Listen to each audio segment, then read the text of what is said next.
who can do what Julie does in this chamber. Our distinguished colleague from Taguig and Pateros, our in-house athlete, no other than Senator Pia Cayetano is recognized.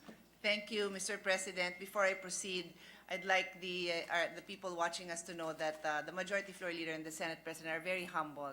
The Majority Floor Leader is well, in the circle of basketball, UST, and very well accomplished member of the Philippine Juniors national team. Juniors, right? Youth, that's what I meant, youth. And our Senate President is a world champion in Taekwondo. Arnis, sorry. Arnis, yeah. Thank you. Arnis. And on that note, yeah, but they are very supportive of women in sports and women in politics.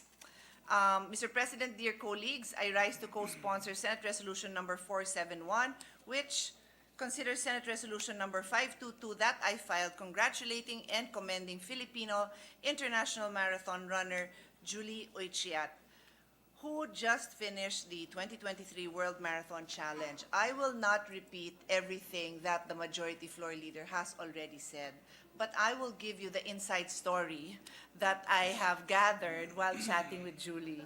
I think she won't mind. No? So to emphasize, and again, the Majority Floor Leader has already pointed this out, the World Marathon Challenge is 7 marathons in 7 days, okay? To be clear, if you read most marathon books, they will recommend that you only do 1 marathon a year. And then if you want to push it or your experience, they'll say, okay, maybe you can do 2, but space it out really well, have a good break, maybe 6 months apart, so on and so forth. Not in any way to compare myself with the feat that our world marathon champion here has done, but I need you to put this into context, okay? So, as you all know, the Senate President is sending me to another IPU conference in Bahrain. And every October, that conference is held in Geneva. So what I would do in my earlier years in the Senate is I would look for a marathon in Europe because I was already there. And because of that, I've ended up doing Amsterdam Marathon, no, not Paris.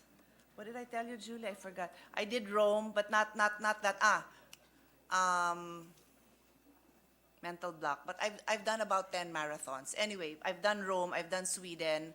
I'm trying to recall the other. But the point of my story is, in 2 weeks, I went to New York 2 years in a row, and after the marathon in Europe, I did the New York Marathon, and that's 2 weeks break. And at that time, my doctor was not happy at all. My sports medicine doctor is like, why do you do this? It's not correct that you do this. Guys, I had 2 weeks of rest. Julie had barely 24 hours of rest every day for the next 7 days. That's the point I'm trying to emphasize, okay?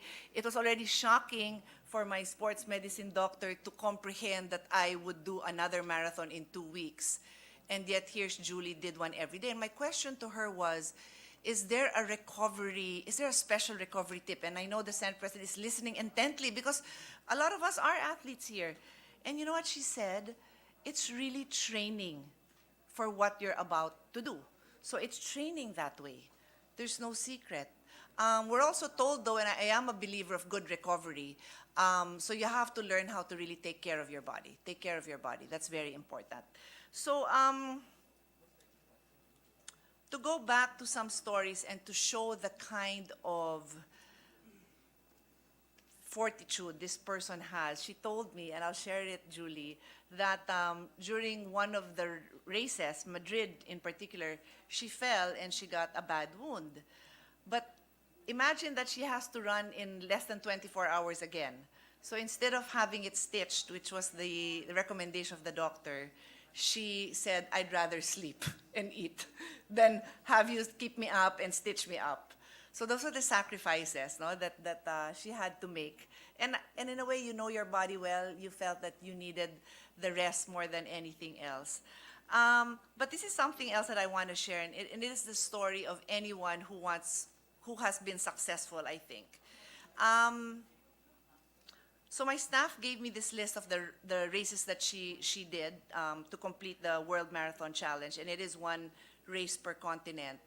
And they listed it by order of her ranking. So first place, second place, third place, fourth place. But she told me the interesting story behind that. The very first race was the one in Antarctica, where she finished fourth. If you're going to set yourself up to run 7 marathons, I would imagine, like Julie, her main goal, and I think most of the participants, is to survive. So you're not going to run out there and give it your best because you might not make it to the next 6, right? So that's what she did. She did, pacing herself, and she finished fourth. And somebody told her, you're much faster than that, give it your best, go faster. So the second marathon was in Cape Town, where she finished third. Then the third marathon was in Perth, Australia, where she finished second. And then the fourth marathon was in Miami, where she finished first. And the next one was South America, where she finished first. And the next one was in Madrid, where she finished first. And the last one was in Dubai, where she finished first. So that's the story of perseverance. I mean, I'm a marathoner, and anyone who finishes a 5K, a 10K, has the right to be happy. It is an accomplishment. It's not about, I did this, you did this. It's what we choose to do for ourselves. And to do 7 marathons and to finish the last 4, number 1, is just simply amazing. And we are truly blessed to have this story that you shared with me, Julie, because it reminds us of what the human spirit is capable of. It's not just physical, but it's mental, it's emotional, it's what you choose to do, and it's what you have chosen to do. So,